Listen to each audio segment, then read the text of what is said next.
25-30 సంవత్సరాల కంటే ముందు 95లో నేను ఒక ఆలోచన, భవిష్యత్తు ఏ విధంగా ఉండబోతుందని ఒక ఆలోచన చేశాను. నాలో ఒక చిన్న పొరపాటు ఉంటుంది, ఎప్పుడు కూడా ముందు ఆలోచిస్తా ఉంటా దూరదృష్టితో.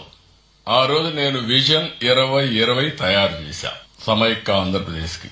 అందరూ నన్ను ఎగతాళి చేశారు. 420 అన్నారు, ఈయనకేమీ రాదన్నారు, ఈయన చేసేదంతా వేస్ట్ అన్నారు. ఐటీ అంటే ఐటీని గురించి కూడా ఐటీ తిండి పెడుతుంది అన్నారు. కానీ ఈ రోజు మిమ్మల్ని చూస్తే నా ఒక్క పబ్లిక్ పాలసీ, ఐటీని ప్రమోట్ చేయాలనుకున్న నిర్ణయం ఈ రోజు ప్రపంచంలో 195 దేశాల్లో తెలుగు వాళ్ళు ఉన్నారంటే అది ఆ రోజు తీసుకున్న ఒక్క నిర్ణయం.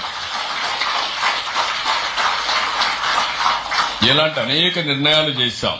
ఎప్పుడు కూడా మీరు గుర్తుపెట్టుకోవాల్సింది, ఒక పబ్లిక్ పాలసీ ఒక డెడ్లీ కాంబినేషన్. పబ్లిక్ పాలసీ చేయడమే కాదు, దాన్ని అమలు చేయాలి, ఎగ్జిక్యూషన్ కూడా చేయాలి.